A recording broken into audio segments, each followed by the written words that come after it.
সকলকে জয় গুরু ও প্রণাম। আমি অক্রোধী, আমি অমানী, আমি নিরলস কামলোভজিৎ বসি, আমি ইষ্টপ্রাণ সেবাবক। আজ আমি বলবো আমাদের ঠাকুরের সদাচার সম্পর্কে। ঠাকুর সর্বপ্রথম বলেছেন যে সদাচার মেনে চলতে। শরীরকে যদি সুস্থ রাখতে হয় তাহলে সদাচার মেনে চলতে হবে।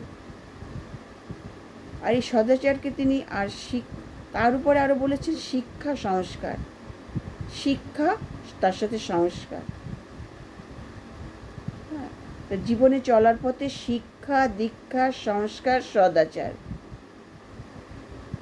এটাকে জীবনের সঙ্গে ওতপ্রোতভাবে জড়িয়ে রাখতে হবে, এটা ঠাকুর বলেছেন।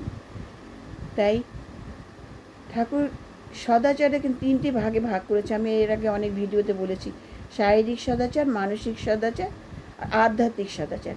ঠাকুর বলছেন এই 3 রকম সদাচার পালন করলে তবে তুমি ভালো থাকবে, সুস্থ থাকবে। শারীরিক সদাচার মানে জরা ব্যাধির হাত থেকে আমাদের শরীরকে সুস্থ রাখতে হবে।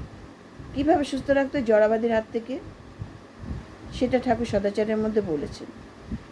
আবার কি বলেছেন, এটা হচ্ছে শারীরিক সদাচার, আমি জরা ব্যাধি হাত থেকে আমার শরীরকে সুস্থ রাখবো। আর মানসিক সদাচার, মনকে আমি সর্বদা খুশি রাখবো, আনন্দে রাখবো, প্রফুল্ল রাখবো, মনকে সবসময় ভালো রাখার চেষ্টা করব, খুশিতে থাকবো, এটা হচ্ছে মানসিক সদাচার। আর আধ্যাত্মিক সদাচার পরম প্রেমা শ্রী ঠাকুর অনুকূল চন্দ্রকে নিয়ে চলা, আরাধ্য দেবতাকে নিয়ে চলা, তাকে অনুসরণ করা, তাকে সবসময় তাকে নিয়ে চলা, এটা হচ্ছে। আর তার উপদেশ মতো চলা, তার বাণী অনুশীলন করে চলা, এইটা হচ্ছে আধ্যাত্মিক সদাচার। তার নিয়ম মেনে চলা, এটা হচ্ছে আধ্যাত্মিক সদাচারের মধ্যে পড়ে। তা সদাচার ঠাকুর কিন্তু সব বিষয়, যেমন এই যে আমরা পরিষ্কার পরিচ্ছন্ন কাপড় চাপড় পরবো, আমরা রান্না করতে গেলে স্নান করে রান্নাঘরে ঢুকবো, তারপরে আমরা রান্না করবো, একটা সবজিকে আমরা 5 বার ধোবো, ধুয়ে পরিষ্কার, এগুলো সদাচার। আবার বাথরুম থেকে বেরিয়ে সমস্ত জামাকাপড় মানে পরিষ্কার পরিচ্ছন্ন জামাকাপড় পরবো। হ্যাঁ, তারপর টয়লেটে গেলে হাত মুখ ধোয়া, হাত পায়ে জল দেওয়া, বাইরে থেকে ঘরে ঢোকার সময় হাত পায়ে জল দিয়ে তারপর ঘরে ঢোকা, কারণ বাইরে দেখুন কত রোগ জীবাণু হাতে মাথায় বেঁধে আসে। সব থেকে বাইরে থেকে ঘরে ঢুকে সেই জামা কাপড় অবশ্যই পাল্টানো উচিত। সঙ্গে সঙ্গে বাথরুমে ঢুকে যেতে হবে, বাথরুমে হাত পা ধুয়ে জামা কাপড় নিয়ে হয়ে তবে আমাদের বেডরুমে আমরা ঢুকবে। এটা ঠাকুরও কিন্তু এটাই করতেন। ঠাকুর সবসময় পরিষ্কার ধুতি পাঞ্জাবি পরতে ভালোবাসতেন একদম। তারপরে সাদা ধবধবে পোশাক পরতে ঠাকুর ভালোবাসতেন, আর সেটা ঠাকুর ঈশ্বরকে তার শিষ্যদেরও বলেছেন, আর তারাও সেটাই করে এসেছে। দেখবেন সৎসঙ্গ মানে সাদা, পায়জামা পাঞ্জাবি, ধুতি পাঞ্জাবি। হ্যাঁ, আর তারপরে সদাচারের মধ্যে আরও বলেছি যে ঠাকুর যে খাওয়ার আগে ভালো করে হাত ধুতে হবে, খাওয়ার পরে হাত ধুতে হবে, বাইরে থেকে এলে আগে সাবান দিয়ে হাত ধুতে হবে। এটা কিন্তু ঠাকুর কত বছর আগের কথা, আর সেটাই দেখুন আমাদের করোনার সময় আমাদের করতে হয়েছে। আর সেটা ঠাকুর কত বছর আগে কিন্তু এই নিয়ম ধার্য করেছেন, মেনে দিয়েছেন। তাহলে তারপরে আবার কি করতে হবে, জামা কাপড় ছেঁড়া হোক কিন্তু পরিষ্কার থাকবে। হ্যাঁ, তারপরে ঘরটা পরিপাটি করে রাখতে হবে, বিছনা চাদর থেকে এই থেকে শুরু করে। বাচ্চাদের ঠিক সেইরূপভাবে শিক্ষা দিতে হবে ছোট্ট থেকে। হাত ধোয়া, হ্যাঁ, হাত ধোয়া, বাইরে বেরোলে কোনো জিনিস রাস্তা থেকে ধরবে না বা তুলে নেবে না বা ধরবে না, এগুলোকে শিক্ষা দিতে হয় ছোটো থেকে। হ্যাঁ, কোনো দামি জিনিস নষ্ট করবে না, হ্যাঁ, সেটার মূল্য বোঝাতে হবে, ছোট্ট থেকে বোঝাতে হবে। তারপরে বা গুরুজনদের প্রণাম করানো শেখাতে হবে। হ্যাঁ, মানুষের সাথে ভালো ব্যবহার শেখাতে হবে। এগুলো কি এক ডাকে মানুষের এসে সাড়া দেবে, এগুলো সমস্ত কিছু ঠাকুর কিন্তু সদাচারের মধ্যে। আমরা কথা বলবো, এই কথা বলার মধ্যে সদাচার থাকবে, মানে আমরা কটু কথা বলবো না, আমরা এমন কথা বলবো না যে লোকে দুঃখ পায়। হ্যাঁ, ওই ঠাকুর বলেছেন অন্যকে দুঃখ দিও না, তুমিও দুঃখ পাবে না। হ্যাঁ, তুমি কারো দুঃখের কারণ হবে না, তোমার দুঃখের কারণও কেউ হবে না। আরও বলেছেন অন্যের কখনো দোষ দেখবে না, গুণটুকু দেখার চেষ্টা করবে। যদি অন্যের দোষ দেখতে চেষ্টা করো না, ওই দোষ তোমার নিজের মাথার মধ্যে বাসা বাঁধবে। হ্যাঁ, তাই সবার মানুষের গুণটুকু দেখার চেষ্টা করো, দোষটা নয়। তাহলে এইভাবে ঠাকুর প্রত্যেকটা পদক্ষেপে তিনি সদাচারের কথা বলে গেছেন। তবে তো সুস্থ থাকবো আমরা, তবে তো তোমরা সুস্থ থাকবে। ঠাকুর বলেছেন একমাত্র সুস্থ থাকার আসল চাবিকাঠি হচ্ছে সদাচার পালন, সদাচারের নিয়ম মেনে চলা, সর্বদা বাসি কাপড় ছাড়া, বড় টয়লেটে গেলে জামা কাপড় পাল্টানো, হ্যাঁ, রান্না করতে গেলে পরিষ্কার পরিচ্ছন্ন হয়ে রান্না করা, এইগুলো সমস্ত কিছু কিন্তু সদাচারের মধ্যে বলেছেন। আমাদের বড় মা অক্ষরে অক্ষরে পালন করে চলেছেন, পদে পদে বড় মা কিন্তু এটা করে চলেছেন। সৎসঙ্গ আশ্রমে, দেওঘরে। আর বড় মাকে দেখে সমস্ত মায়েরা শিখেছে। বড় মা বইতে লিখে রেখে গেছেন। আর বড় মাকে নিয়ে যারা বই লিখেছেন, প্রতিটা বড় মায়ের কাজ সেখানে লেখা আছে। কিভাবে তিনি কত গুণী ছিলেন, গুণী জ্ঞানী। তিনি রূপে ছিলেন লক্ষ্মী, গুণে সরস্বতী।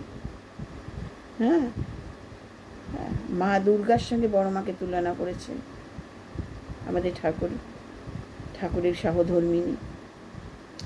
তাই প্রতিটা মাকে এমনভাবে গড়ে উঠতে হবে, ঠাকুর বলেছেন। প্রতি মাকে, আর তোমার দেখা থেকে তোমার ছেলে মেয়ে শিখবে, তোমার সন্তানরা শিখবে, তুমি করবে তোমারটা। ঠাকুরও বলেছেন যে আমাকে দেখে তোমরা শেখো, আমি কিভাবে চলি, আমি কিভাবে কথা বলি, আমি কি করি, এটা আমাকে দেখে চলো, আমাকে দেখে শেখো। তাহলে প্রত্যেকটা মাকে দেখে, বাবাকে দেখে তবে তো শিশুরা ভালোটা শিখবে, মায়ের গুণগুলো পাবে, বাবার গুণগুলো পাবে। এই গর্ভ অবস্থা থেকে কিন্তু শিশু মায়ের গুণটা পায়। তাই একটা মাকে গর্ভ অবস্থা থেকেই, সেখান থেকেই কিন্তু শিশু গড়ে ওঠে সুন্দরভাবে। তাই এই জন্য আমাদের প্রত্যেকটা ক্ষেত্রে মায়েদের কথাবার্তা, মায়েদের মিষ্ট কথা, হ্যাঁ, এসব এমন সুন্দরভাবে কথা বলবো যে মানুষ আপ্লুত হবে, খুশি হবে।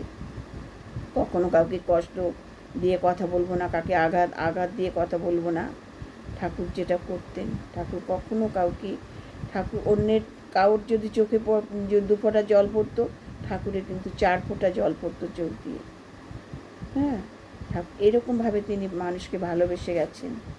হ্যাঁ, মানুষকে তিনি এরকমভাবে ভালোবাসতেন। প্রত্যেকটা মানুষ না, শুধু প্রতিটা জীবকে ঠাকুর ভালোবাসতেন। তাই জন্য ওই যে ঠাকুর বলেছেন না, মাছ মাংস, ঠাকুর কিছুই মাছ মাংস খাসনে, আর পেঁয়াজ রসুন মাদক ছাড় এগুলো খেতে না করেছেন। হ্যাঁ, এমনকি মাছ কাটাটাও ঠাকুর দেখতে পারতেন না। কোনো একটা জীব, হ্যাঁ, বা কোনো একটা পোকামাকড়ও তিনি কোনো দিন মারেননি। কোনো দিন হাতে ধরে একটা পোকামাকড়ও তিনি কোনো দিন মারতে পারেননি। একটা পিঁপড়েও যদি গায়ে বসেছে, পিঁপড়েটাকে ধরে নিচে ছেড়ে দিয়েছে। এরকম পরম দয়াল ছিল। তাই তো বলেছেন পরম দয়াল, দয়াময়। প্রত্যেকটা গানের মধ্যে দেখবেন ঠাকুরকে নিয়ে কি সুন্দর গান লিখেছে মানুষ। তাই সদাচারের মধ্যেই জীবন গড়ে উঠবে সুন্দরভাবে। আর আমরা রোগ ব্যাধি বিভিন্ন, এই যে পেট খারাপ, পেটে অসুখ, হ্যাঁ, এগুলো এই সমস্ত কিছু থেকে আমরা ভালো থাকবো যদি ঠিক মতো পরিষ্কার পরিচ্ছন্ন। তাকে সবথেকে পছন্দ করতেন। টিপটাপ বাড়িঘর থাকবে একটা মন্দিরের মতন, বিছনা বেডরুম থাকবে পরিষ্কার পরিচ্ছন্ন। একজন মানুষ ঢুকে যেন তার সেই ঘরটাকে দেখে তার তৃপ্ত হয়, বুদ্ধ হয়, হ্যাঁ, সুন্দর একটা শান্তি পায়। প্রথম দর্শনেই যেন তার ভালো লাগে। এই হচ্ছে ঠাকুরের উপদেশ, মায়েদের এইসব উপদেশ। মায়েদের যে সাজসজ্জা হবে এমন সুন্দর, লোকে তাকিয়ে থাকবে। শাঁখা সিঁদুর আর মায়েদের লাল পেড়ে শাড়ি, এই হচ্ছে মায়েদের আসল রূপ ফুটে বেরোবে। ঠাকুর বলেছে শাঁখা সিঁদুর আর হচ্ছে লাল পেড়ে শাড়ি, সুন্দর শাড়ি পরবে মায়েরা। গয়না আর কি, গয়নাতে ফুটে উঠবে তাদের আসল সৌন্দর্য, মায়েদের আসল সৌন্দর্য। অন্য পোশাকে নয়, শাড়িতেই আসল সৌন্দর্য ফুটে ওঠে, ঠাকুর বলেছেন। মায়েদের শাড়িতেই আসল সৌন্দর্য ফুটে ওঠে, শাঁখা সিঁদুর শাড়িতে। জয় গুরু। আমার আলোচনা ভালো লাগলে লাইক, শেয়ার, কমেন্ট করবেন, সকলকে জানতে সাহায্য করবেন। হ্যাঁ, সকলের মঙ্গল কামনা করি। জয় গুরু।